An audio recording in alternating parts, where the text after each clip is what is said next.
अभी भी आपके कार्यकाल में आप क्योंकि वहां पर विधायक हैं, रेत का अवैध उत्खनन नहीं रुक रहा तो 100% अवैध उत्खनन होता था। और दूसरा आदिवासियों की जमीनों को परिवर्तित करना। रंगमंच में दुर्गा जी रखती हैं, गणेश जी रखते हैं, उसके बाद पत्ते खेलते हैं, कुत्ता बैठते हैं। आगामी 26 जनवरी को 2024 में पूर्ण रूप से धारा 370 हटाऊंगा बेलखेड़ा क्षेत्र में। आम जनता ने बरगी क्षेत्र की पहली बार बरगी विधानसभा की आवाज विधानसभा में सुनी होगी। हमारा सांसद बहुत निष्क्रिय है, जो कामों में अड़ंगा लगाता है। कहीं ना कहीं ऐसा तो नहीं कि आपकी क्षेत्र की जनता को विपक्ष में बैठे विधायक होने के कारण इसका खामियाजा भुगतना पड़ रहा है? सबसे बड़ी बात थी वहाँ गुंडागर्दी जी, भ्रष्टाचार जी, आतंक जी, भय, ये तो था।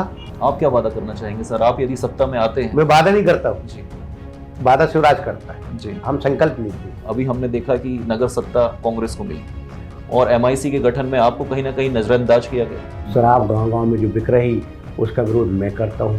जी। भाजपा बिकवाती है, हम रुकवाते हैं, क्योंकि वादा किया जाता है, निभाया नहीं जाता। वो शिवराज करता, हम नहीं करता। नमस्कार साथियों, मैं पुष्पराज सिंह एक बार फिर इनव्यू के चैनल पे आप सभी का स्वागत करता हूं। और हमारी इस पॉलिटिकल सीरीज में आज हम आपके सामने लाए हैं जबलपुर के बरगी विधानसभा क्षेत्र के विधायक श्री संजय यादव जी को। और जैसा कि हम देखते हैं कि विगत चुनावों में बीजेपी के गढ़ को ढहाने का प्रयास संजय यादव जी ने किया और वो उसमें पूर्णतः सफल भी हुए। तो आज हम उनसे बात करेंगे और भविष्य की उनकी योजनाओं, वर्तमान की चुनौतियों के बारे में उनसे कई बातों के बारे में डिस्कस करेंगे और आने वाला समय में क्या पॉलिटिकल सिनारियो होगा इनके क्षेत्र में, इस सब के बारे में इनसे गहन चर्चा करते हैं। तो आइए स्वागत करते हैं विधायक श्री संजय यादव जी का और इनसे जानेंगे इनके क्षेत्र से जुड़ी हुई समस्याएं तथा इनका क्या क्या निराकरण इन्होंने किया और क्या क्या चुनौतियों का सामना इनको विपक्ष में रहते हुए करना पड़ रहा है। सबसे पहले आपका स्वागत है सर। और हमारा पहला प्रश्न यही है कि बीजेपी इतने समय से सत्ता पर विराजमान थी है अभी 20 साल से, और बरगी विधानसभा में भी बीजेपी ही वहां पर थी। तो विपक्ष में रहते हुए क्या क्या चुनौतियों का सामना आपको करना पड़ा और भविष्य की आपकी क्या योजनाएं? देखिए, मेरे स्वभाव में है, ये मेरी किस्मत भी मेरे से कर्म करवाती। और मैंने क्षेत्र भी ऐसा चुना जी कि जहाँ संघर्ष के अलावा कुछ नहीं, और जिस क्षेत्र वीरान, गरीब, मजदूर, आदिवासी, दलित वर्ग का बहुत आदायत में जी मजदूर वर्ग रहता है। जी। यहाँ पिछले 20 सालों में कोई ध्यान नहीं दिया गया। और जब मैं 2 साल पहले से वहाँ घूम रहा था तो मुझे लगा कि यहाँ चुनौती स्वीकार करना चाहिए, क्योंकि पिछले 10 साल आतंक और भय का वातावरण था जी, भ्रष्टाचार का माहौल था। लोग डर दहशत में अपनी समस्या भी बताना नहीं पाते थे। किसको बताते? एक तो क्षेत्र बहुत बड़ा जी, 300 साढ़े 300 किलोमीटर में पूरा क्षेत्र है, ओके। और भिन्न भिन्न संस्कृति हो। एक विधानसभा ऐसी होगी जहाँ अगर 4-8 कोने हैं तो 4 कोने में अलग अलग संस्कृति जी। उसके अलावा क्या होता रहा, गरीब आदमी मजदूरी करता है, कोई शहर में काम करता है, कोई मजदूरी करने जाता है, कोई लेबर है, कोई मिस्त्री है, कोई किसान है, किसानों के मजदूरी करने जाते हैं। बहुत सबसे गरीब क्षेत्र में समझता हूँ जबलपुर के 8 विधानसभाओं में बरगी विधानसभा होगा जी, जहाँ के लोग अपने हक की आवाज़ भी उठाने में डरते थे, जहाँ से विधायक समझते नहीं थे कि विधायक क्या होता है। क्योंकि मेरे बरगी क्षेत्र में तो विधायक के दर्शन जी में पहली बार, शायद वो मेरे को लोग बोलते हैं आके कि हम पहली बार विधायक से मिल रहे हैं जी, या विधायक क्या होता है। विधायक को बहुत बड़ी चीज़ समझते थे। विधायक मतलब मिलना बहुत कठिन, क्योंकि यहाँ आदत पड़ गई रही, क्योंकि सांसद को लोग दर्शन नहीं करिए 20 साल से। जी, तो स्वाभाविक रूप से एक मेरी तरफ अपेक्षा थी, लोगों की भावना थी, इसलिए मुझे चुना। जी, एक उम्मीदें थी, कोई व्यक्ति अगर आया है तो हमारी समस्या सुनेगा, उसकी बात भर सुन लो, उसके गांव में चले जाओ तो उसको कुछ ज़्यादा चाहिए नहीं। उसको तो पीने का पानी, सिंचाई का साधन, उसके बच्चों को स्कूल और अच्छी स्वास्थ्य की सुविधाएं, जी, ये चारों चीज़ें नज़र आता था। ना वहाँ शिक्षा का वातावरण अच्छा था, अगर स्कूल हैं तो जर्जर हैं, बैठने की जगह नहीं है, और टीचर अगर 10 बच्चे हैं तो 10 टीचर हैं, और 100 बच्चे हैं तो 1 टीचर हो, कहीं टीचर भी नहीं, शिक्षक भी नहीं। जब सरकार आई जैसे, तो मुझे 1 साल लग गया अपना विधानसभा को बनाने में, उसका बेस बना रहा था। वो बहुत सारी चीज़ें हमने स्वीकृत कराई। उसी में सर हमारा प्रश्न है, क्योंकि आपका जो राजनीतिक कैरियर है इसकी शुरुआत शहरी परिवेश में हुई। आप पार्षद भी रहे और यहाँ से पश्चिम से विधानसभा का चुनाव भी आपने लड़ा, और अचानक से ग्रामीण परिवेश में जाकर आपने विधायकी संभाली, तो क्या क्या चुनौतियां मिली? क्योंकि शहरी क्षेत्र के मुद्दे पूरी तरह से भिन्न होते हैं और ग्रामीण क्षेत्र पूरी तरह से अलग होता है। बहुत जमीन आसमान का अंतर है जी शहर में 24 घंटे की राजनीति है जी और ग्रामीण क्षेत्र में, माफी चाहूंगा, और विधायक बनना हो तो आप शहर का चुन लो, जी लेकिन चुनौती स्वीकार करना हो, गरीब का दुख दूर करना हो तो ग्रामीण पकड़ लो। जी तो मुझे आदत बन गई काम करने की। जी अगर मैं 94 में नरसिंह वार्ड में पार्षद था तो नरसिंह वार्ड की भी स्थिति यही थी। पहले लोग पूछ सकते हैं कि आमनपुर जी लोग जा नहीं सकते रहे, झुग्गी 50 बस्ती रुपए क्षेत्र 100 रुपए फुट जी। में जमीन मिलती रही। जी अंडर ब्रिज के यहाँ से लोग निकल नहीं पाते रहे। मदन महल स्टेशन के सामने सब्जी की दुकान लगती रही तो स्टेशन भी आदमी नहीं जा पाता रहा। नरसिंह मंदिर के पीछे की टपरिया की वस्तु में लाइटें भी नहीं हुआ करती थी। जब मैं बना तो खंबे भी, स्कूल भी नहीं थे बैठने के पास बच्चे। तो मैंने नरसिंह वार्ड चुना था। जी नरसिंह वार्ड में तो मैं रहता नहीं था, जी लेकिन नरसिंह वार्ड चुना। और आज नरसिंह वार्ड में, जबलपुर में एकमात्र वार्ड ऐसा है, 80 वार्ड है, 79 वार्ड, एकमात्र ऐसा वार्ड है जहाँ से आज तक कांग्रेस नहीं हारी। और आज महापौर नरसिंह वार्ड से, जी कि मैं अपनी उपलब्धि मानता हूँ कि आज नरसिंह वार्ड में मैं था, मेरे बाद भाभी थी, तो सबसे ज़्यादा विकास कार्य कराने का रिकॉर्ड नरसिंह वार्ड के नाम था। जी भूकंप भी आया था उस समय, सबसे ज़्यादा भूकंप में मदद की। और फिर मैंने माननीय महापौर जी, मैंने क्षमता देखी कि व्यक्तित्व, मैं नहीं चाह रहा था कि मैं हमेशा, मेरी आदत है कि हमेशा कहीं पट्टा नहीं लिखाओ जिस क्षेत्र में हो। वो चुनौती स्वीकार करना चाहिए, चुनौती स्वीकार करने में मजा आता है। जी पार्षद था युवा कांग्रेस के विभिन्न संगठनों में। 98 में मुझे जब पश्चिम से में चुनाव लड़ा तो उस समय भी पश्चिम विधानसभा मध्य प्रदेश की बड़ी विधानसभाओं में थी, आधा मध्य था। जी कम वोटों से हारा, 3200 वोटों से हारा रहा इतने बड़े के बाद। इसके बाद 2003 में फिर मौका मिला, फिर सफल नहीं हो पाया, लेकिन मैंने तय कर लिया था। और फिर मैं 10-15 साल अपनी राजनीति करता रहा, अपने लोगों की मदद करता रहा, लोगों को राजनीति में, सामाजिक सेवा में आगे लाने के काम करता रहा। लेकिन फिर मैंने 2-3 साल पहले, चूँकि गांव के परिवेश से बचपन से जुड़ा था, पिताजी वहीं रहते थे जी, तो मैंने तय कर लिया रहा कि अगर आप राजनीति जीवन में हो और आपने जो चाहा कि चुनौती स्वीकार करके, अगर आप संघर्ष में नहीं करके और उस स्थान पे नहीं जा पाते जिस स्थान को लिए आपने तय किया था, तो मैंने तय कर लिया रहा कि अगर राजनीति में रहना है और सही में लोगों का दुख दूर करना है तो विधायिका की ओर जाना पड़ेगा। और आप इतना काम करो, पहले से इतनी मेहनत कर लो कि आपको न टिकट मांगने की आवश्यकता पड़े जी, और जनता खुद ही चिल्लाने लगे हमें ये चाहिए, और जो भी पार्टी कांग्रेस भी कहने लगे कि हम इसी को टिकट देंगे। जी। तो ना मैं टिकट मांगने गया था, ना कोई आवेदन किया, ना किसी से निवेदन किया। सर, चुनाव में जो सबसे बड़े मुद्दे आपके क्षेत्र में थे, एक तो रेत का अवैध उत्खनन और दूसरा आदिवासियों की जमीनों को परिवर्तित करना। जी हाँ, तो ये दोनों मुद्दे सर आज भी जीवंत बने हुए हैं। नहीं, और आपके कार्यकाल में कितना नियंत्रण लाया गया इन दोनों मुद्दों? देखिए, हमारे क्षेत्र में, कुछ क्षेत्रों में तो 100% सबसे बड़ी बात थी वहाँ गुंडागर्दी, भ्रष्टाचार, जी, आतंक, जी, भय, ये तो था। जी, लोगों को, गरीबों की, आदिवासियों की जमीन बेचना, कब्जा करना, फिर गुंडागर्दी से दबाना, गांव-गांव अवैध शराब बिकवाना, पंचायतों में बिगड़ काम के बिल निकल जाना, जी। ये चीज़ें तो बहुत ज़्यादा थी। पहले कोई ध्यान नहीं देता रहा। जब हमारी 1 साल सरकार रही, 1.5 साल, ना कहीं शराब बिकी, ना कहीं जुआ सट्टा हुआ और ना ही कोई भ्रष्टाचार हुआ, सब काम हुआ। 10 साल कोई काम नहीं हुआ था। और 18 साल में भारतीय जनता पार्टी ने कोई विकास, वहाँ विकास के नाम की चीज़ नहीं थी। मैंने तो इनाम रखा हुआ क्षेत्र में जा के कि भाजपा के एक काम बताओ, 2 बड़े काम बताओ क्षेत्र के लिए, और मेरे से 51,000 इनाम पाओ। आज तक कोई लेने नहीं आया, भाजपा का भी लेने नहीं आया जी। और जो भी काम हुए थे, बरगी के नाम से विधानसभा, डैम कांग्रेस ने बनाया, ITI कांग्रेस ने बनाई, तहसील यहाँ थी तो मैं बनवा के वहाँ ले जा रहा था। 90% काम हो गया, सिर्फ कैबिनेट की मोहर लगना है, नहीं बनी। 30 बिस्तर का अस्पताल मैंने बनाया, DMM फंड से, ये डॉक्टर नहीं दे रहे। इसी तरह से कॉलेज के भवन मैंने बनवाया बरगी में, जी। चरगमा लोगों को पाटन जाना पड़ता रहा। सबसे पहले मैंने एसडीएम बिठाला 2 महीने के अंदर सहपुरा, क्योंकि सहपुरा का एसडीएम पाटन में बैठते रहा। मैंने एसडीएम बिठाला।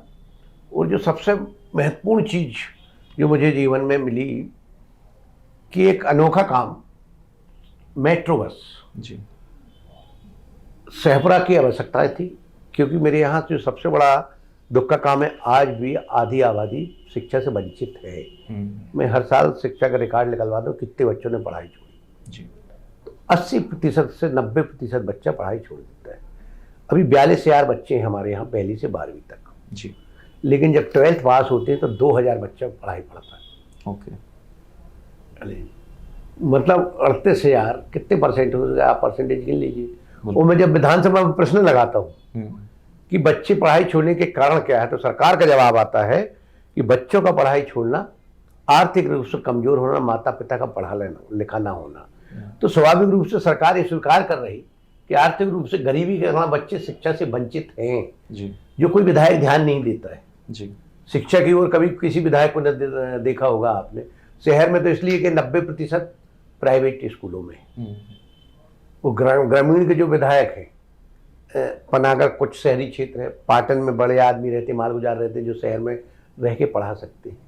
लेकिन कभी भी कोई विधायक या सांसद किसी गांव में चला जाए और शिक्षा की, स्कूल की और आंगनवाड़ी की दुर्दशा देख ली, अगर आप देख लोगे तो आप आज ही हटा दोगे। लेकिन विधायक इसलिए ध्यान नहीं देते इसमें कि नेताओं का स्वार्थ जुड़ जाता है। नेता से जो जनप्रतिनिधि होता है वो मांगता है रंगमंच, कि रंगमंच बना दो तो मैया की मढ़िया बना दो। तो नेता का भी स्वार्थ हो जाता है कि अपने कार्यकर्ता को खुश करने के लिए 1.5 लाख का 2 लाख का रंगमंच दे देता है। रंगमंच में दुर्गा जी रखती हैं, गणेश जी रखते हैं, उसके बाद पत्ते खेलते हैं, कुत्ता बैठते हैं। लेकिन हम लोगों को मजबूरी बस कराना पड़ता है। और मैं गांव में जब कहता हूं, मैं एक जगह गया हर्रई दुर्गा जी के कार्यक्रम में, उन्होंने बोला भैया चंदा दे दो। मैंने कितना चाहिए? बोले 2100। फिर मैंने कहा यहाँ स्कूल है? बोले हाँ। मैंने कितने कमरे? बोले 2। मैंने पंखा है? बोले नहीं। पंखा कितने में आएगा? बोले 1200 में। तो एक सरपंच भी खड़ा रहा। मैंने कहा एक काम कर, एक पंखा तू दे, एक मैं दे देता हूँ। हमने दोनों ने पंखा लगा दिए। आज पूरे स्कूलों में पंखे लग गए, लाइट लग गई। जो सरकार डीएमएफ फंड जो होता है, डीएमएफ फंड की जानकारी किसी को नहीं थी, किसी विधायक को डीएमएफ फंड जानते नहीं रहा। डीएमएफ फंड हमारा है, हमारे यहाँ से आप रॉयल्टी निकाल रहे और उसकी राशि जिला 30% की राशि का अधिकार हमारा है जी। और उस राशि का अधिकार जो गरीब रहता है उसके शिक्षा के लिए, स्वास्थ्य के लिए। लेकिन पूरा पैसा शिवराज सरकार खा जाती है, दूसरे कामों में अपने स्वागत विज्ञापन होर्डिंग में लगा देती है। मैं लेके आया 5 करोड़, मैंने अस्पताल बनाया, एम्बुलेंस दी जी। जैसी सरकार गई 1 रुपए की फूटी कौड़ी नहीं मिली। फिर मैंने विधायक निधि से 46 स्मार्ट क्लास बनाई। 46 स्मार्ट क्लास शायद ही मध्य प्रदेश में कहीं बनी हो। प्रोजेक्टर लगाए और एलईडी लगाए ताकि हमारा गांव का बच्चा भी इस संसाधन से शिक्षा ग्रहण कर सके जी। 80% स्मार्ट क्लास बंद पड़ी हैं। क्यों? क्योंकि उनको लगता है कि विधायक की उपलब्धि में जाएगा जी। मतलब सरकार की सोच इतनी छोटी है, इतनी छोटी सोच है। वो तो विपक्ष के विधायक के यहाँ पानी भी नहीं पिलाना चाहते। मैंने 194 गांव में जल निगम के माध्यम से नर्मदा का, क्योंकि मैंने संकल्प लिया था घर घर नर्मदा हर घर नर्मदा जी। उन नर्मदा किनारे के गांव प्यासे थे, किसी ने कभी सोच नहीं बनाई। हमारा चाहे बरवटी वाला क्षेत्र, पड़वार पड़रिया योजना बनवाई। इसके बाद सहपुरा 137 गांव की योजना बनवाई। 194 गांव में काम चालू करवाया। तेज गति से काम शुरू हुआ जब तक कांग्रेस सरकार थी, और जैसी भाजपा सरकार आई गति धीमी हो गई। चलिए सर, आपने शिक्षा में, स्वास्थ्य में तो बहुत काम किया जैसा कि आप बता रहे हैं, लेकिन अभी भी आपके कार्यकाल में, आप क्योंकि वहां पर विधायक हैं, रेत का अवैध उत्खनन नहीं रुक रहा। आए दिन हम पेपरों पर ये पढ़ने में आता है। नहीं, जबकि पहले तो 100% अवैध उत्खनन होता था जी। 100%। कांग्रेस सरकार ने पॉलिसी बनाई थी कि हम इसको रेत का नीलामी करेंगे। रेत का ठेका दिया, ठेकेदार ने ठेका लिया। पहले जो सरकार के पास गया 32 करोड़ रुपए जी, वो किसकी जेब में गया? पूर्व जनप्रतिनिधियों की जी। कम से कम सरकार के पास एक आय तो हुई। एक आय हुई तो 30% का राशि का 32 करोड़ का 30% कितना होता है? हमारे क्षेत्र से अगर 32 करोड़ सरकार को मिले रेत से, तो 30% हमें दे दो ताकि हम वहाँ पे स्कूल बना दें जी। लेकिन नहीं, क्यों करेंगे? पूरा पैसा सरकार को खाना है। जी। इसलिए इस तरफ कोई ध्यान नहीं दिया। हाँ, जैसी सरकार गई हमने आज़ादी पूर्ण रूप से दिला दी थी। धारा 370 बेलखेड़ा में हटाना थी। बेलखेड़ा के कुछ 24 गांव है, वहाँ धारा 370 लगी थी। जब कांग्रेस सरकार आई हट गई, भाजपा सरकार आई फिर से लग गई। फिर भी हमने 50% आबादी 50% आबादी को स्वतंत्रता दिला दी, जो विधायक से बात कर सकता है फोन के माध्यम से, या बात कर सकता है, मतलब राजा महाराजा टाइप बैठेगा नहीं। और राजनीति मैं करता हूँ, मेरे बच्चे नहीं करते, या मेरा परिवार का वो संस्कृति नहीं रखता कि हम एक हमारे 6 किले रियासत नहीं बांटता है कि एक बेटी का ये हिस्सा, एक बेटी का ये हिस्सा, तू यहाँ लूटामारी कर, तू यहाँ लूटामारी कर, बहू यहाँ लूटेगी, बिटिया यहाँ लूटेगी, देवरानी यहाँ लूटेगी, जिठानी यहाँ लूटेगी। तो ये किले रियासत वाली बात नहीं, मैं हूँ और जनता है, ये फर्क है। और अब मैंने तय किया है कि जो क्षेत्र 50% मैंने आज़ाद करा दिया था, 100% एक साल के लिए था, 50% फिर गड़बड़ हो गया। अब आगामी 26 जनवरी को 2024 में पूर्ण रूप से धारा 370 हटाऊंगा बेलखेड़ा क्षेत्र में, और वहाँ पूर्ण आज़ादी दूंगा, लोगों को खुली हवा में जीने का अधिकार दूंगा। क्योंकि मैंने एक मनकेड़ी से 24 गांव के लिए एक पुल स्वीकृत करवाया है जी। क्योंकि बेलखेड़ा के सामने से जाना आना पड़ता जब गरीबों को, तो बड़ी दहशत और डर में आते। मैंने मनकेड़ी से खैरी एक पुल स्वीकृत करा दिया है। अभी तक वो कांग्रेस के शासन के समय योजना बनवाई थी, शासन आ गया तो होने नहीं दे रहे थे, लेकिन मैंने पीछे लग के वो करवा दिया है जी। जब वो पुल बन जाएगा तो जो 24 गांव कहते हैं जो गुलामी की जंजीरों में जकड़े हुए थे, अभी 50% जकड़े हुए हैं, एक डर एक भय का माहौल है जी, वो पूर्ण रूप से खत्म हो जाएगा आगामी 3 साल में, वो पूर्ण आज़ाद हो जाएगा हमारा बेलखेड़ा। चलिए ठीक है सर। जो बरगी बांध है ये सिंचाई के लिए बहुत जाना जाता है, लेकिन इसी बरगी विधानसभा के जो ग्रामीण हैं ये लिफ्ट इरिगेशन की डिमांड आज भी कर रहे हैं, जो कि पूरी नहीं हुई। ये डिमांड नहीं कर रहे थे जब मैं विधायक बना। आदिवासी बहुल क्षेत्र हमारा चरगमा बरगी जी, 169 गांव है, उनमें सिंचाई के साधन नहीं। हमने योजना बनवाई, उसका हमने नाम भी रखा बड़ा देव बरगी चरगमा उद्वन सिंचाई योजना जी। उसकी डीपीआर भी तैयार हो गई, सरकार के पास गई, सरकार बदल गई जी। सरकार बदल गई, कई बार हमने विधानसभा के ध्यानाकर्षण के माध्यम से, और मैं आपको बीच में एक भी बात बता दूं कि लोगों ने, आम जनता ने बरगी क्षेत्र की पहली बार बरगी विधानसभा की आवाज़ विधानसभा में सुनी होगी।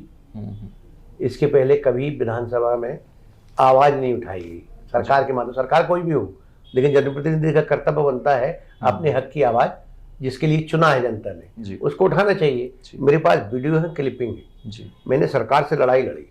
मैं तो 1-2 करोड़ के पर्यटन विकास विभाग से कांग्रेस शासन में बड़ा देव के लिए एक योजना लाया था। चलते काम में 1 करोड़ रुपए की कटौती कर ली गई और आज तक नहीं दिया गया, क्योंकि आदिवासी क्षेत्र का काम है। मैंने 3 कोल्हा में छात्रावास बनवाए जी, एक कोल्हा में, एक झीरी चरगमा में, और एक घाट पिपरिया बन रहा जी। एक हॉस्टल चालू नहीं किया इन्होंने, एक अभी चालू किया धीरे धीरे। मैं कन्या शिक्षा परिषद लेके आया, इन्होंने कन्या शिक्षा परिषद रोकने का काम किया। मैं उपलब्धियों में बता देता हूँ, driver training institute Madhya Pradesh में 2 है, एक इंदौर में है, एक छिंदवाड़ा में। तीसरे के लिए मैंने ज़मीन अलर्ट करा ली थी। आदरणीय गडकरी साहब ने भी सहयोग किया, कमलनाथ जी, तनखा जी ने चिट्ठी लिखी, 90% काम हो गया था। ड्राइवर ट्रेनिंग इंस्टीट्यूट आने से हमारे क्षेत्र के लोगों को रोजगार मिलता जी। और सबसे बड़ी बात, गांव में क्या दिक्कत होती है, लाइसेंस होता नहीं लोगों के पास जी, प्रशिक्षित होती नहीं। अगर वो प्रशिक्षित हों तो किसी को ट्रक में, किसी को जेसीबी में, किसी को कारों में। आज शहरों में ड्राइवरों की कितनी आवश्यकता है जी। अपन को नहीं मिल पाते ड्राइवर, क्यों नहीं मिल पाते? उनके पास लाइसेंस नहीं है, प्रशिक्षित नहीं है। वहाँ अगर प्रशिक्षित होते तो आज कितने लोगों को रोजगार मिलता जी। लेकिन इन नकारापन के कारण, और सांसद, मैं तो साफ बोलता हूँ, हमारा सांसद बहुत निष्क्रिय है, जो कामों में अड़ंगा लगाता है। अगर वो उनका सहयोग मिल जाता तो हमारे यहाँ ड्राइवर ट्रेनिंग इंस्टीट्यूट भी होता जी। सर, जैसा कि आपने कहा कि सांसद जो हैं उनकी कार्यशैली के ऊपर आपने सीधे सीधे प्रश्न उठाया। हाँ। लेकिन 2019 के लोकसभा चुनावों में सर आप ही के क्षेत्र से सांसद जो हैं वो जीते हैं। हाँ। तो ऐसी क्या वजह है कि 1 साल के अंदर आप वोट कन्वर्ट नहीं कर पाए कांग्रेस के लिए? सर देखिए, 1 साल में नहीं, 4-6 महीने में जी। उसका कारण था, लोगों को आज पछताते हैं। आज मैं स्कूलों में जाता हूँ, मैं स्कूलों में अपनी तरफ से बैग वैग दे रहा हूँ, तो मुझे बड़ा आश्चर्य होता है कि स्कूलों के 5-6 स्कूलों में गया, एक स्कूल का बच्चा सांसद का नाम नहीं जानता है, वो सांसद इतने मतों से जीतता हमारे यहाँ। मैंने पता किया, कहा लोगों ने भैया ये सचिव जो होते हैं और सरकारी वर्कर, उनको ये कहा गया कि आप बोलिए कि अगर मोदी नहीं आएगा तो आपका मकान बंद हो जाएगा, आपकी राशन बंद हो जाएगी, आपका गैस बंद हो जाएगा। ये गांव के लोग सीधे होते, भोली भाले होते जी। उनको लगा कि अगर मोदी चला गया तो हमें गैस भी नहीं मिलेगी, और आज वही गैस किनारे रख दी लोगों ने, क्योंकि भरा नहीं पा रहे, महंगी इतनी हुई जी। अब तो ठगे गए ना जी। पहले लोगों को दहशत हो गई, प्रधानमंत्री आवास नहीं आ रहे, 1,75,000 गाँव में तो 1,27,000 मिलता है, उसमें 10,000 खा जाता है वहां का आदमी। 1,17,000 में हमारे यहाँ सांसद की बाथरूम नहीं बनेगी, लेकिन गांव के आदमी को कहते मकान बनाओ 2 कमरे का, कहाँ से बनाओ, कर्जदार हो जाता है। कितने प्रतिशत मकान बने सर आपके क्षेत्र में?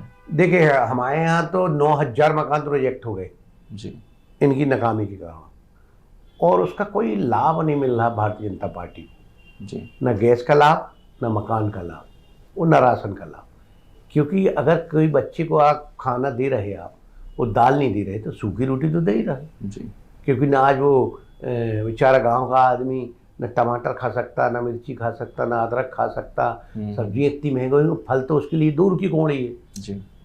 जो लोग यहाँ इतना दान पुण्य करते हैं ना, भंडारा कराते हैं और ये कराते हैं वो कराते हैं, पूड़ी हलवा खिलाते हैं। अरे पूड़ी हलवा खिलाना है, आज की डेट में तो लोगों को फल खिला दो ना, तो उससे बड़ा भंडारा कुछ नहीं होगा, क्योंकि फल इतना महंगा है। मैं ही ने किसी से कहा यार कावड़ यात्रा है, सेव भिजवा दे, बोले सेव बहुत महंगा है, तो केला भेजा उसने जी। तो ये स्थिति है इस समय, वर्तमान स्थिति है जो है, कि लोग सेव को तरस रहे, गांव के आदमी सेव क्या होता है। अब नेताओं को जो भागवत कराते हैं ना, मैं कहना चाहता हूँ इनसे, हम लोग भी कराते हैं, क्या करोगे, दूसरी की बारात में नाचनी पड़ रहा है आजकल, स्थिति ऐसी बढ़ गई। मैं तो कहूँगा लोगों से कि भैया एक काम करो, तुम्हें भागवत कराना है, कितना पैसा खर्चा आएगा, उतने के एप्पल बांट दो बच्चों को, तो बेचारे एप्पल देख लेंगे एप्पल क्या होता है। तो सर कहीं ना कहीं ऐसा तो नहीं कि आपकी क्षेत्र की जनता को विपक्ष में बैठे विधायक होने के कारण इसका खामियाजा भुगतना पड़ रहा है सर? नहीं, क्योंकि सत्ता पक्ष तो क्या मिला, विपक्ष में तो कुछ ना कुछ मिल ही रहा।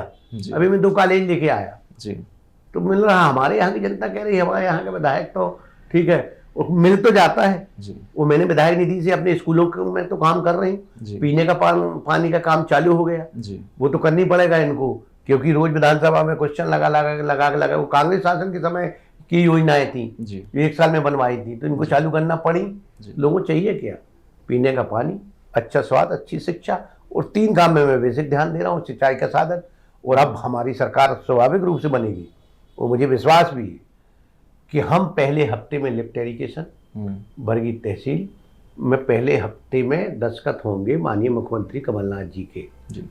सब बांध जो है आप ही के शासनकाल में बना, और बांध विस्थापितों को जो नौकरी और जमीन का वादा किया गया वो अभी भी पूरी तरह से नहीं हुआ है।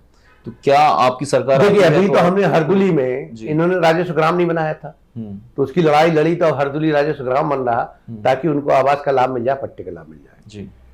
जो विस्थापित हैं इनकी ओर विगत 18 सालों से दिग्विजय सिंह जी के समय इनके ऊपर काफी ध्यान दिया गया था, इनके लिए फंड दिया गया था सड़क नाली वगैरह के लिए। लेकिन भारतीय जनता पार्टी विस्थापित, आदिवासी, दलित, गरीब, मजदूर, किसान, इनसे पता नहीं क्यों नफरत करती।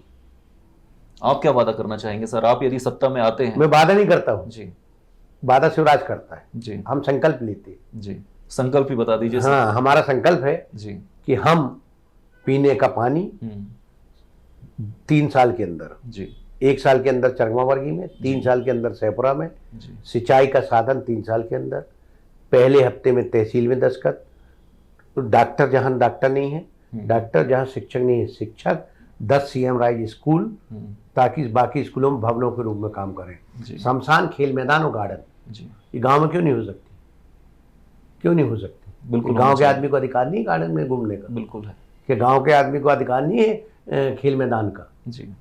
एक स्टेडियम तो मैं चरगमा बना रहा हूँ, लेकिन हर जनपद में कोशिश करूंगा कि खेल मैदान, गार्डन और स्टेडियम, और बांध विस्थापितों को शिक्षा जी, बांध विस्थापित इसी में आ जाते हैं सब। इसमें नौकरी और जमीन की गारंटी, रोजगार के अवसर जी। आज उमरिया डोंगरिया अगर फैक्ट्री लगेंगी और लगेंगी तो मेरा ये कोशिश रहेगी कि 50% जो भी व्यक्ति वहाँ काम करेगा वो हमारे क्षेत्र का हो जी। जो हमारे क्षेत्र में फैक्ट्री, जी। उसके बाद बाहर का आदमी। तो जी ये सर, हमारा आपने- वचन है, जी बिल्कुल। घोषणा नहीं है जी। उनका वादा है, क्योंकि वादा किया जाता है निभाया नहीं जाता, वो शिवराज करता, हम नहीं करते। जी सर, आप इतने एक्टिव हैं और हर काम को अपने संकल्प के तौर पे लेते हैं, लेकिन फिर भी कभी ना कभी आपकी पार्टी से ही तन्नातनी हो जाती है, क्योंकि अभी हमने देखा कि नगर सत्ता कांग्रेस को मिली और एमआईसी के गठन में आपको कहीं ना कहीं नजरअंदाज किया गया। फिर बीच में हमने देखा कि रेत में जो अवैध उत्खनन है उसमें हाईवा और डंपर को केवल जो है जब्ती नहीं बनाई जाती थी, राजसात नहीं किए जाते थे, वो प्रश्न भी आपने किया। तो ये सब मामले क्यों आ रहे हैं सर? नहीं, देखिए क्या होता है कि कई बार चलता है, हम तो साफ बोलने वाले व्यक्ति जी। और हमारा बहुत पुराना अनुभव है, जी। 30 साल से करीब हम जमीनी राजनीति से लगातार कर रहे हैं, बीच में कहीं ब्रेक नहीं आया। जी। तो स्वाभाविक रूप से कहीं न कहीं कोई बात हो जाती है, और हमारे यहाँ नगर निगम के एक ही वार्ड जी। और सभा है, 4 बूथ हो रहे, तो ऐसी कोई बात नहीं थी, जो रही वो कह दी रही जी। खुल के। जी। तो हम खुल के कह देते हैं, कोई वोट की चोरी नहीं होती। जी। अगर हमें आप देख लीजिए, इतिहास उठा लीजिए, रिकॉर्ड उठा लीजिए, और बाकी विधायकों से पूछ लीजिए, विपक्ष के हमारे साथियों से, कि अभी 4 साल 5 साल में विपक्ष में हम लोग हैं। 1 साल तो वो हो गए, 2 साल कोविड में निकल गए। जी। कोविड के दौरान भी हम लोगों ने काम किए, भारतीय जनता पार्टी का एक सदस्य भी नहीं था कोविड में। उसके बाद से 1-1.5 साल में जितने आंदोलन मैंने किए शायद ही कोई विधायक ने किए होंगे हक की लड़ाई के लिए। आप बता दो, आप रिकॉर्ड उठवा के देखिए, कलेक्ट्रेट का घेराव किया तो मेरे द्वारा हुआ, क्षेत्र में जन आंदोलन किया तो मेरे द्वारा हुए, शराब गांव-गांव में जो बिक रही उसका विरोध मैं करता हूँ, भाजपा बिकवाती है, हम रुकवाते हैं। तो हम विपक्ष में हैं तो हम लड़ाई लड़ सकते हैं जी। लेकिन जब सत्ता पक्ष में और सत्ता में आएंगे 100% आएंगे, तो स्वाभाविक रूप से जो हमारा संकल्प है, मेरे से नाराज वो लोग हो सकते हैं जिनका मैं सहयोग नहीं करता दारू बिकवाने में, जिनका मैं सहयोग नहीं करता जुआ सट्टा खिलवाने में, और मैं इंटरफेयर नहीं करता गुंडागर्दी को मदद नहीं देता, प्रोत्साहन नहीं देता जी।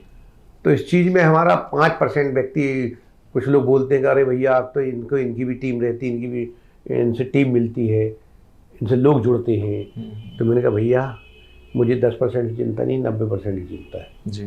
तो वो लोग 10% होते हैं, और ये अपराधी तो सरकार के साथ होते हैं, जिसकी सरकार आती है उसके साथ चले जाते हैं। हमने जब सरकार थी किसी अपराधी को संरक्षण नहीं दिया और ना ही अपने पास फटकने दिया। सर, आपके क्षेत्र में लगभग 27% वोटर जो हैं वो आदिवासी हैं, तो आगामी चुनाव में यदि गोंडवाना गणतंत्र पार्टी एक आदिवासी उम्मीदवार उठाती है तो ये किस प्रकार से चुनौतीपूर्ण होगा आपके लिए? देखिए हर साल लड़ती है गोंडवाना पार्टी जी। और गोंडवाना पार्टी से जो व्यक्ति लड़ रहा वो कांग्रेस से भी लड़ चुका जी। और अभी जिसका नाम भी आया है वो आदिवासी जमीन बेचने में। तो आदिवासी समाज की एक खासियत है कि एक तो ईमानदार होती है, वचन के पक्के होते हैं, और उनके अगर एक काम कर दो तो उसको भूलते नहीं जी। तो उनको मालूम है कि अगर आदिवासियों के हक की लड़ाई लड़ाई है अभी तक पहली बार किसी ने, तो संजय यादव ने। और जिस आदिवासी को गोंडवाना लड़ा रही वो 25 साल से राजनीति में था, उसने आदिवासियों का हक छीना है, जमीनें बेची। और जब वो खुद लड़ रहा था कांग्रेस से तब गोंडवाना को ज़्यादा वोट मिले थे जी। गोंडवाना के एक तो 9,000 जो गोंडवाना के नाम से लड़ा था उसको मिले थे, 6,000 करीब दूसरा आदिवासी लड़ा था उसको मिले थे, 15-17 हज़ार जब गोंडवाना का व्यक्ति मतलब आदिवासी व्यक्ति को कांग्रेस ने टिकट दी तब गोंडवाना ज़्यादा वोट ली गई। जब मैं लड़ा तो गोंडवाना को वोट मिले 6,000 जी। तो 5-6 हज़ार गोंडवाना का वोट फिक्स है जी। और जो व्यक्ति को गोंडवाना ने टिकट दी वो अगर गोंडवाना से लड़ता तो वो भाजपा को फायदा होता, वो अपने वोट कहीं ना कहीं से भाजपा को शिफ्ट करवा देता, क्योंकि वो पैसे लेके काम करता है, वो मैं पैसे दे नहीं सकता जी। वो पैसे दे के किसी से काम नहीं करवाता, शराब नहीं देता और साफ कह देता हूँ कि भाई मैं काम कर सकता हूँ न पैसे दे सकता हूँ, अगर पैसे देना पड़ेंगे तो भ्रष्टाचार करना पड़ेगा, वो मैं करना चाहता नहीं जी। इसलिए गोंडवाना से मुझे डर नहीं। गोंडवाना वालों को बीजेपी ने पैसे दे दिए, वो बीजेपी सोच रहे कि गोंडवाना वालों को पैसे दे के हम वोट काट लेंगे, अभी उनको मालूम नहीं कि वो मेरी रणनीति का भी एक हिस्सा है कि मैं उसको लड़वाऊंगा तो जो वोट भाजपा में जाना चाहिए गोंडवाना को चले जाएंगे। तो हमें क्या दिक्कत, कोई हमारा अकेले वोट थोड़ा ना घटेगा जी। है, इसलिए मुझे गोंडवाने से कोई चिंता नहीं। तो आप ये प्रयास नहीं करेंगे कि वो वोट कांग्रेस में आए सर? नहीं, देखिए कुछ वोट ऐसे रहते हैं जो फिक्स रहते हैं जी उनको बहुत ज़्यादा डिस्टर्ब नहीं किया जा सकता जी है। भाजपा के वोट कांग्रेस में जरूर आएंगे इस बार, जी। क्योंकि कोई भाजपा वाले को सताया नहीं गया, हम्म। किसी को लूटा नहीं गया, किसी को मारा नहीं गया। चलिए, तो इसलिए सर आगामी समय पे आप पूरी तरह से आश्वस्त नजर आ रहे हैं कि आपकी सरकार बनेगी। तो मेरा अंतिम प्रश्न आपसे ये होगा कि यदि आपकी सरकार आती है तो कैबिनेट में किस मंत्रालय में रहकर आप जनता की सेवा करना ज्यादा बेहतर मुझे बिल्कुल शौक नहीं मंत्रालय का जी। मुझे तो लो प्रोफाइल में रह के काम करने में मजा आता है जी। विधायक जितना काम करा सकता है, बल्लभ भवन की चक्कर, मंत्री थोड़ा ना जाएगा, मंत्री अधिकारी को बुलाएगा, है काम करते अधिकारी जी। हम चले जाएंगे अधिकारी के पास, तो मेरे काम ज्यादा होंगे कि मंत्री के ज्यादा काम होंगे। वो मंत्री पद लेने करना क्या, कोई बत्ती में घूमना, ये मंत्री का मुझे बिल्कुल शौक नहीं है। मुझे तो मुख्यमंत्री बनाने का शौक है, मेरी पार्टी का मुख्यमंत्री हो, ताकि मेरी एक आदर्श विधानसभा बन सके, वो छिंदवाड़ा के मॉडल के रूप में बरगी विधानसभा को 5 साल में बना सके। चलिए, तो हमारी बहुत बहुत शुभकामनाएं सर आगामी चुनाव को लेकर, और क्षेत्र का विकास के लिए आप लगातार तत्पर रहें, और हमारे इनव्यू के दर्शकों को हम लगातार अपडेट देते रहेंगे आगामी चुनावों को लेकर, और लगातार इसी तरह से जनप्रतिनिधियों से आपको रूबरू कराते रहेंगे, और आपके क्षेत्र की समस्याएं तथा उनके निराकरण का संपूर्ण समाधान आपके सामने लगातार लाते रहेंगे। इनव्यू की टीम से आप सभी का एक बार फिर से बहुत बहुत धन्यवाद।